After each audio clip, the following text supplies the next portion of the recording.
Hello and welcome everyone in my YouTube channel Chandni ma'am sociology class. और आज की class में हम पढ़ने जा रहे हैं कार्ल मार्क्स के बहुत ही इंपॉर्टेंट चैप्टर को। तो चलिए ज़्यादा देर ना करते हुए शुरू करते हैं कार्ल मार्क्स का द्वंद्वात्मक भौतिकवाद।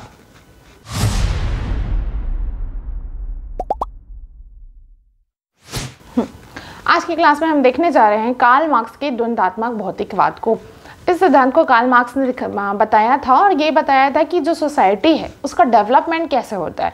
तो डेवलपमेंट होने के लिए उन्होंने जो सिद्धांत दिया है उसका नाम है द्वंद्वात्मक भौतिकवाद।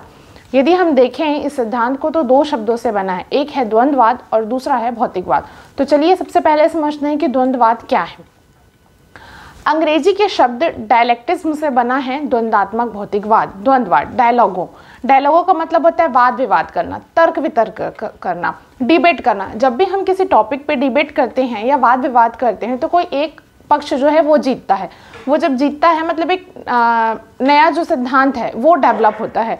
तो कार्ल मार्क्स कहते हैं कि जब भी सोसाइटी का डेवलपमेंट होता है तो उसके लिए दो चीज़ें हैं, एक तो है द्वंद्ववाद और भौतिकवाद।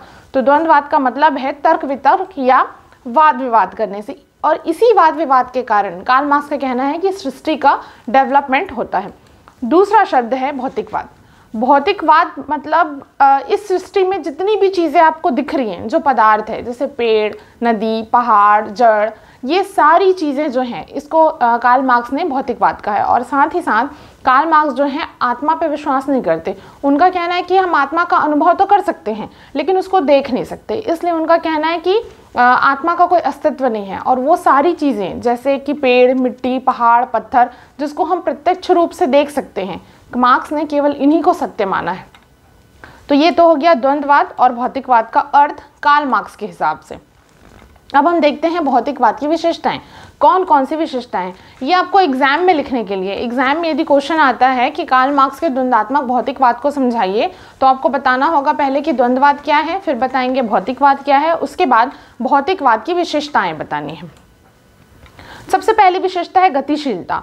मार्क्स का कहना है कि भौतिक पदार्थों में गतिशीलता पाई जाती है। वो स्थिर तो दिखता है लेकिन हर पल उनमें गतिशीलता पाई जाती है। क्यों? क्योंकि कोई भी पदार्थ जो है बहुत सारे अणुओं से मिलकर बना होता है और अणुओं जो होते हैं वो इलेक्ट्रॉन और प्रोटॉन से मिलते हैं और इलेक्ट्रॉन और प्रोटॉन में गतिशीलता पाई जाती है और यह गति स्वाभाविक होती है। इसमें कोई भगवान का आशीर्वाद नहीं रहता है या भगवान उसको गति नहीं देता है जिसकी वजह से गतिशीलता पाई जाती है। जैसे कि हमारा शरीर है या इसमें हृदय है, मन है, मस्तिष्क है, ये सब भौतिक शरीर है, ठीक है। इसी प्रकार से जितने भी पदार्थ आपको सोसाइटी में दिखते हैं वो सब में गतिशीलता अपने आप पाई जाती है। जिस प्रकार से यदि हम घड़ी को देखते हैं, है ना, तो घड़ी में जैसे हम चाबी भर देते हैं, सेल डाल देते हैं तो वो चलने लगता है। या बच्चों का खिलौना आपने देखा होगा, खिलौना रहता है उसमें आप जैसे ही चाबी लगाएंगे वो चलने लगता है। तो बस उसमें चाबी लगाना है, फिर वो गति अपने आप मिल जाती है। घड़ी में आप सेल डालेंगे तो घड़ी अपने आप चलने लगता है, उसमें किसी ईश्वर का आशीर्वाद तो नहीं रहता है। तो हर एक भौतिक पदार्थ में गतिशीलता पाई जाती है, ऐसा मार्क्स का कहना है। इस गतिशीलता को चलने के लिए किसी ईश्वरीय शक्ति की आवश्यकता नहीं पड़ती। दूसरी विशेषता है भौतिकवाद की परिवर्तनशीलता। जो वस्तु गतिशील है उसमें परिवर्तन भी होगा। विश्व में कोई भी वस्तु जो है वो शाश्वत नहीं है, मतलब कोई भी चीज़ ऐसी नहीं है कि बन गई तो वो कभी ख़राब नहीं होगी। जितनी भी चीज़ें हम अपने आसपास देखते हैं, जैसे क्लासरूम में हम चेयर देख रहे हैं, बोर्ड देख रहे हैं, ट्यूबलाइट देख रहे हैं, ये सब परिवर्तनशीलता है। ऐसा नहीं है कि आज हमने लगा दिया तो ये हमेशा ऐसे ही रहेगा, कभी ख़राब नहीं होगा। आज अच्छा है, धीरे धीरे समय के साथ वो ख़राब भी हो जाएगा। हमारा शरीर भी है, जब हम जन्म लेते हैं तब कैसा रहता है और धीरे धीरे उसमें परिवर्तन आते रहता है। तो हर प्रत्यक्ष चीज़ जो आपको दिख रही है उसमें गतिशीलता भी पाई जाएगी, उसमें परिवर्तनशीलता भी पाई जाएगी। तीसरी भौतिकवाद की विशेषता है संबद्धता। विश्व में प्रत्येक वस्तु जो है एक दूसरे से संबंधित है, किसी भी घटना को अलग से नहीं समझा जा सकता है। जैसे आपके सिर में दर्द हो रहा है तो आप बोलेंगे आपके पेट से क्या लेना देना। मान लो आपका डाइजेस्टिव सिस्टम ठीक नहीं है तो आपको हेडेक होगी, है ना, आपको नींद नहीं आएगा, कोई और दिक्कत होगी। तो हर एक चीज़ दूसरे चीज़ से संबंधित है। चौथी विशेषता है आंतरिक विरोध। प्रत्येक पदार्थ में आंतरिक विरोध पाया जाता है, मतलब उस जो भौतिक चीज़ दिख रही है उस चीज़ के अंदर में ही विरोध पाया जाएगा। जैसे यदि हम लकड़ी को देखते हैं, ठीक है, तो लकड़ी में नरम और कठोर दोनों का गुण पाया जाता है। यदि हम इलेक्ट्रिसिटी की बात करते हैं तो उसमें धनात्मक और ऋणात्मक दोनों पाया जाता है। चुंबक की बात करेंगे तो उसमें उत्तरी और दक्षिणी दोनों ध्रुव पाया जाएगा। यदि हम लकड़ी की बात करें, यदि एक लकड़ी का चेयर है क्लासरूम में रखा है, तो यदि उसमें नरमता नहीं पाई जाएगी तो आप उसको काट के चेयर नहीं बना पाएंगे, और यदि उस लकड़ी में कठोरता का गुण नहीं पाया जाएगा तो वो हमारा वजन नहीं सह पाएगा। इसी तरह से जितने भी भौतिक पदार्थ आपको देखने को मिलती है सब में आंतरिक विरोध पाया जाता है। पांचवा इसका गुण है आंतरिक संघर्ष। प्रत्येक पदार्थ में आंतरिक विरोध होने के कारण उसके अंदर आंतरिक संघर्ष भी पाया जाता है। इसका परिणाम ये होता है कि नए पदार्थ की उत्पत्ति होती है। जैसे विद्युत की दोनों धाराओं को यदि मिला दिया जाए धनात्मक और ऋणात्मक दोनों को, ठीक है, तो लाइट जलने लगता है। दोनों धाराओं को यदि मिला दिया जाए तो पंखा चलने लगता है, ठीक है। यही कारण है कि प्रत्येक पदार्थ में आंतरिक विरोध भी पाया जाएगा और आंतरिक संघर्ष भी पाया जाता है। ये है भौतिकवाद की विशेषताएं। अब कार्ल मार्क्स ने जो है वाद प्रतिवाद और संवाद की भी चर्चा की है। ये क्या है ये हम देखते हैं। जैसे डायलॉगों से बना है डायलॉग, जिसका अर्थ है संवाद करना, तर्क वितर्क करना। ये प्राचीन यूनानी में मतलब यही विधि प्रचलित थी पहले, बातचीत करने की या तर्क वितर्क करने की। ये हम अपने प्राचीन भारत में देखें, जैसे महाभारत हो गया, रामायण हो गया, जो हम टीवी में देखते हैं, श्रीमद् भागवत गीता हो गया। जब हम वो सारी चीज़ें देखते हैं तो उसमें जो बात करने की शैली होती है ना, वो यही शैली होती है, मतलब तर्क वितर्क के आधार पर बातचीत किया जाता था, ठीक है। और तर्क वितर्क की शैली पे इसलिए बात किया जाता है कि जब दो पक्ष आपस में बैठकर तर्क वितर्क करते हैं, वाद विवाद करते हैं, तो एक नया सत्य आता है, मतलब एक नई चीज़ तक पहुंचा जा सकता है। जैसे आप देख सकते हैं कि कृष्ण भगवान ने जो है अर्जुन को, जब अर्जुन ने युद्ध करने के लिए मना कर दिया था, तो उनके बीच में जो बातचीत हुई थी वो तर्क वितर्क की शैली में बात हुई थी। उसके बाद वो एक निश्चित परिणाम तक पहुंचते हैं कि अर्जुन को युद्ध करना चाहिए कि नहीं करना चाहिए। तो प्राचीन समय से लेकर अभी तक जो शैली चली आ रही है वो यही शैली, इसी शैली को बताने का इन्होंने प्रयास किया है कि जो हीगल है, ठीक है, हीगल ने अपनी जो बात वाद प्रतिवाद और संवाद के लिए कही थी, उस पे कार्ल मार्क्स का कहना था कि हीगल के सिद्धांत को उन्होंने सिर के बल खड़ा पाया था। और उसको पढ़ने के बाद कार्ल मार्क्स का कहना है कि मैंने हीगल के सिद्धांत को सिर के बल खड़ा पाया, जिसको मैंने पैर के बल खड़ा कर दिया। तो इस वाद प्रतिवाद और संवाद को त्रैतवाद के नाम से हीगल ने संज्ञा दी है। उनके अनुसार क्या है कि प्रत्येक विचार या घटना जो होती है वो दो विरोधी विचारों, वाद और प्रतिवाद के संघर्ष से उत्पन्न होती है, ठीक है। दो विरोधी पक्ष हैं, एक पक्ष और एक विपक्ष होता है, उसी को हम वाद और प्रतिवाद कहते हैं। इन दोनों के संघर्ष से एक नई बात उत्पन्न होती है, मतलब प्रतिवाद की अच्छाइयों को ग्रहण करके नवीन समन्वय होता है, जिसका नाम संवाद दिया जाता है। फिर यही संवाद जो है थोड़ी देर तक आगे चलता है और आगे चलकर फिर वाद बन जाता है। पुनः वाद और प्रतिवाद के बीच में समन्वय होता है और नया विचारधारा उत्पन्न होती है, जिसको संवाद कहते हैं। यह संवाद पुनः परिवर्तित होकर वाद बन जाता है। तो हीगल के अनुसार प्रत्येक समन्वय अस्थायी है और वाद प्रतिवाद और संवाद की प्रक्रिया जो है अनवरत चलती रहती है। इस तरह से देखिए आप, पहले वाद आता है, फिर उसमें प्रतिवाद होगा, उन दोनों के समन्वय से, मतलब प्रतिवाद की अच्छाइयों को लेकर संवाद बन जाता है। फिर यही संवाद थोड़े समय के बाद वाद बन जाता है, फिर वाद और प्रतिवाद में फिर संघर्ष होगी और फिर नए संवाद का उत्पन्न होगा। तो कोई भी संवाद जो है वो स्थायी नहीं होता, अस्थायी होता है। उसमें हमेशा वाद प्रतिवाद और संवाद की क्रिया जो है सोसाइटी में चलती रहती है और यही त्रैतवाद के कारण सोसाइटी का विकास होता है। इसको एक एग्जाम्पल से भी कार्ल मार्क्स ने बताया है। जैसे द्वंद्ववाद के विकास के इन्होंने 3 नियम बताए हैं, ठीक है।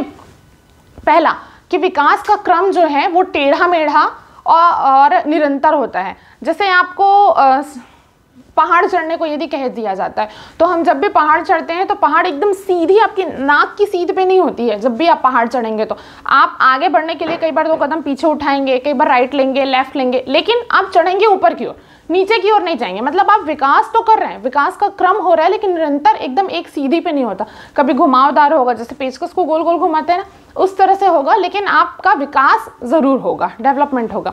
इसको एक एग्जाम्पल से भी बताया है कि जैसे पहला एग्जाम्पल उन्होंने दिया था कि गेहूं का दाना, गेहूं का जो दाना होता है, यदि हम उसको वाद समझें और यदि उनको अनुकूल परिस्थिति प्रदान करें, पानी दें, मिट्टी दें, तो समय के साथ वो धीरे धीरे पौधा बन जाएगा। पौधा बनने के बाद फिर उसमें ढेर सारे गेहूं के दाने हो जाएंगे, ठीक है। तो अंकुरित होकर वो जो वाद था, गेहूं के बीज को यदि आप वाद समझे, तो अंकुरित होने की स्थिति में जब आता है तो आप उसको प्रतिवाद कहेंगे। फिर पौधा जो है फल फूल बीज देने लगता है, ठीक है। फिर वही गेहूं के दाने जो हैं वो सूख जाते हैं। तो जब वो सूख गया तो वो संवाद बन गया, ठीक है। और संवाद बन गया, फिर आप उस गेहूं के थोड़े से दाने को लेंगे और फिर बीजारोपण करेंगे, फिर उसको बीज को फिर पौधे में लगाएंगे, तो फिर वो वाद बन गया। ये पहला एग्जाम्पल। दूसरा एग्जाम्पल यदि आप देखें कि तेज धूप यदि आपके वातावरण में है, ठीक है, तो जो चट्टानें होती हैं, बड़ी बड़ी चट्टानें होती हैं, वो पिघलने लगती हैं और पिघल के चूर्ण बन जाती हैं। चूर्ण बन के क्या होता है कि वो नदी के पानी के साथ बहने लगती है और धीरे धीरे बहते हुए कालांतर में बहुत लंबे टाइम के बाद एक जगह एकत्रित हो जाती हैं और बहुत लंबा कई सदियां जाने के बाद फिर से वही चूर्ण जो है फिर पहाड़ का रूप ले लेती हैं, ठीक है। तो जब वो पहाड़ का रूप ले लेती हैं चूर्ण, तो वो बन गया संवाद, और वही संवाद एक समय के बाद फिर वाद में परिवर्तित हो जाएगा। फिर धूप, आंधी, तेज ठंड, बारिश के मौसम के बाद फिर वो चूर्ण बन के पिघलने लगेगा। तो ये क्रिया जो है निरंतर चलती रहती है। जैसे एक और एग्जांपल मैं आपको बताती हूँ, जो आप चाहें तो लिख सकते हैं एग्जाम में। जैसे यदि हम अपने बॉलीवुड के हीरोज़ की बात करें, तो बहुत पुराने टाइम पे यदि हम 70s 80s में जाते हैं, जो फिल्म एक्टर्स होते हैं उनके बहुत लंबे लंबे बाल हुआ करते थे, वो उस टाइम का ट्रेंड था, ठीक है। उसके बाद 90s आया, हमारा टाइम आया, तो उस टाइम क्या हो गया, जो एक्टर्स हो गए उनके बाल बहुत शॉर्ट हो गए। और यदि आप आज के ट्रेंड में जाओगे तो जो एक्टर्स हैं उनके बाल वापस लंबे हो गए। तो जो चीज़ें पहले थी ना, वो उसमें परिवर्तन होता है, फिर वही चीज़ें आती हैं। तो यही वाद, प्रतिवाद और संवाद, मतलब द्वंदात्मक विकास का ये 3 नियम है।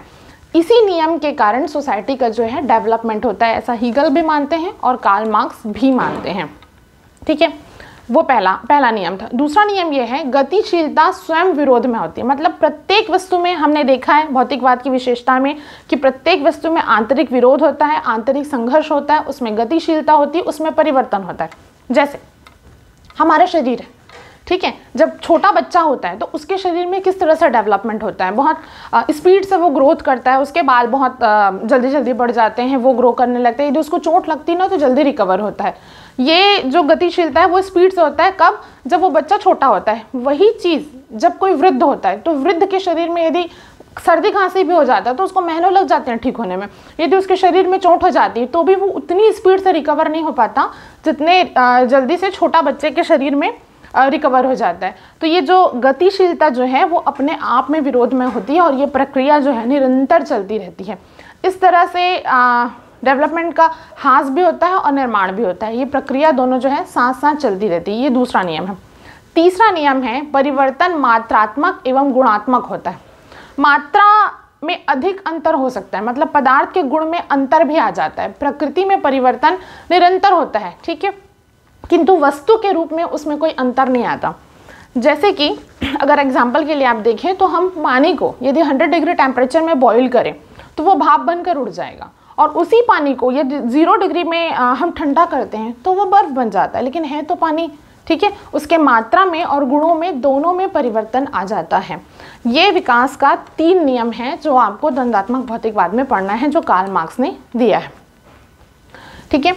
इसके अलावा मार्क्स ने इतिहास की भौतिकवादी एवं आर्थिक व्याख्या करते हुए उनको कुछ युगों में बांटा। इसके बाद हम देखते हैं कि कार्ल मार्क्स का कहना है कि जिस तरह से द्वंदात्मक भौतिकवाद के 3 नियम होते हैं विकास के, उसी तरह से सामाजिक क्षेत्र में भी ऐसे छोटे मोटे परिवर्तन होते रहते हैं, जिसके कारण जो है सामाजिक व्यवस्था में बहुत खास परिवर्तन तो नहीं आता, लेकिन धीरे धीरे ये परिवर्तन जो है क्रांति का रूप ले लेती है। मार्क्स का विचार है कि द्वंदात्मक भौतिकवाद ही वो आधार है जिससे पूंजीवादी व्यवस्था को समाप्त किया जा सकता है। क्यों? क्योंकि पूंजीवाद में ही विरोध समाज के श्रमिकों और पूंजीवादियों के बीच में पाया जाता है। पूंजीपतियों और श्रमिकों के बीच होने वाले संघर्ष के कारण पूंजीपति वर्ग जो है बहुत फूल रहा है सोसाइटी में। इस बात को क्लियर करने के लिए कार्ल मार्क्स ने कुछ युगों की चर्चा की है कि पूंजीवादी समाज जो है हमारी सोसाइटी में किस तरह से आया है, और उनकी ये कल्पना थी कार्ल मार्क्स की कि एक समय के बाद हमारा जो सोसाइटी है वो वर्ग विहीन समाज हो जाएगा, जहाँ पर किसी भी प्रकार का क्लास नहीं पाया जाएगा। इसको कार्ल मार्क्स बताते हुए कहते हैं कि जो हमारा इतिहास रहा है समाज का, वो भौतिकवादी और आर्थिक व्याख्या करते हुए द्वंद्वात्मक भौतिकवाद के माध्यम से ही साम्यवादी युग की स्थापना होगी, ऐसा कार्ल मार्क्स कहते हैं।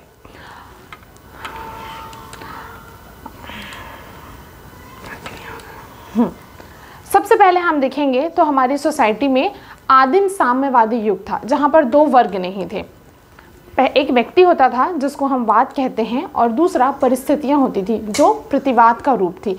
जो विकास के 3 नियम हीगल और कार्ल मार्क्स ने चर्चा की है, वाद, प्रतिवाद और संवाद में, उसमें सबसे पहले हमारा जो समाज था वो साम्यवादी युग था, जिसमें किसी भी प्रकार का वर्ग नहीं था। व्यक्ति थे, मतलब सोसाइटी के हम लोग थे, और उनकी परिस्थितियाँ थीं, और परिस्थितियों के साथ उनमें डेवलपमेंट था। तो व्यक्ति जो है वो वाद हो गया, उसकी परिस्थितियाँ और डेवलपमेंट जो है वो प्रतिवाद हो गया। फिर यही प्रतिवाद समय के साथ संवाद बन जाता है, और कालांतर में संवाद जो है फिर साम्यवादी युग के बाद दास युग का निर्माण होता है।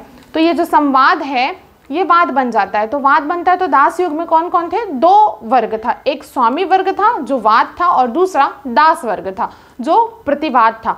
अब स्वामी वर्ग के बातों का जवाब जो है उन दोनों के बीच में संघर्ष पाया गया, स्वामी और दास के बीच में। उस युग को कार्ल मार्क्स ने दास युग कहा था। तो दास वर्ग प्रतिवाद थे। फिर समय के साथ संवाद का उत्पन्न होता है, वाद और प्रतिवाद के बाद। फिर तीसरा युग आया सामंतवादी युग। इसमें भी 2 वर्ग पाए गए। संवाद जो है वाद का रूप ले लेता है, मतलब सामंत का वर्ग होता है। एक सामंत है और एक किसान है। तो सामंत वाद के रूप में जन्मा, और जो किसान है वो प्रतिवाद के रूप में जन्मा। फिर धीरे धीरे डेवलपमेंट के बाद सामंत और किसान के बीच संघर्ष हुआ। फिर संवाद के रूप में चौथा युग आता है, जिसको पूंजीवादी युग के नाम से कार्ल मार्क्स संबोधित करते हैं। पूंजीवादी युग में भी 2 वर्ग पाए जाते हैं, एक पूंजीपति वर्ग जिसको वाद के रूप में आप जानते हैं, और दूसरा मजदूर वर्ग जो प्रतिवाद के रूप में जानते हैं। अब पूंजीपति वर्ग और मजदूर वर्ग, इन दोनों के बीच में संघर्ष होता है तो संवाद उत्पन्न होता है। संवाद के रूप में आया सर्वहारा वर्ग, और सर्वहारा वर्ग में भी समय के साथ 2 प्रकार के वर्ग पाए गए हैं, एक सर्वहारा वर्ग और दूसरा उच्च वर्ग। सर्वहारा वर्ग मतलब पूरे समाज की जितनी भी जनता है, जितने भी व्यक्ति हैं वो, और उच्च वर्ग ऐसे लोग जो बहुत प्रतिष्ठित हैं और बहुत धनाढ्य लोग हैं। इन दोनों के बीच में जब संघर्ष होगा उसके पश्चात आएगा समाज की स्थिति उत्पन्न होगी, और फिर वर्ग आएगा साम्यवाद वर्ग, मतलब वर्ग विहीन राज्य। ऐसी कार्ल मार्क्स की कल्पना थी कि एक टाइम के बाद हमारा सोसाइटी जो है वर्ग विहीन राज्य हो जाएगा, लेकिन ये आज तक संभव नहीं हो पाया। ऐसा केवल कार्ल मार्क्स की कल्पना मात्र थी। तो जब भी आपके एग्जाम में कार्ल मार्क्स का द्वंद्वात्मक भौतिकवाद को समझाइए ऐसा पूछा जाएगा, तो आपको बताना होगा कि द्वंद्ववाद क्या है, भौतिकवाद क्या है, फिर भौतिकवाद की जो विशेषताएं हैं उन सब चीज़ों को आप बताएंगे। फिर द्वंद्वात्मक भौतिकवाद के जो त्रिस्तरीय नियम है, जिसको हीगल ने भी बताया है, मार्क्स ने भी बताया है, उन नियमों की आप चर्चा करेंगे। फिर आपको बताना होगा कि कार्ल मार्क्स ने किन किन युगों की चर्चा की है, उसमें वाद, प्रतिवाद और संवाद की धारणा को बताना है। इतना सब कुछ आपको एक क्वेश्चन का आंसर लिखना होगा। यदि एग्जाम में क्वेश्चन आता है कि कार्ल मार्क्स के द्वंद्वात्मक भौतिकवाद की चर्चा कीजिए, इसमें बहुत इंपॉर्टेंट क्वेश्चन मतलब एक टैगलाइन ये है जो जनरली कॉम्पिटिटिव एग्जाम में, जैसे सेट का एग्जाम हो रहा है, नेट हो रहा है, या पीएससी के एग्जाम्स, और उसमें आता है कि कार्ल मार्क्स जो कहते हैं कि मैंने हीगल के द्वंद्ववाद को सिर के बल खड़ा पाया और उसको मैंने पैरों के बल खड़ा कर दिया। तो इससे रिलेटेड क्वेश्चन आ सकता है। आपको कॉम्पिटिटिव एग्जाम के लिए ऐसे ही लाइंस को याद रखना है। अगर एग्जाम में क्वेश्चन आता है कि किसने कहा था कि हीगल के सिद्धांत को सिर के बल खड़ा पाया और मैंने पैरों के बल खड़ा कर दिया, तो उसका आंसर कार्ल मार्क्स आएगा। इसी तरह के वीडियोज़ के लिए चैनल पर बने रहें। तब तक के लिए थैंक यू सो मच।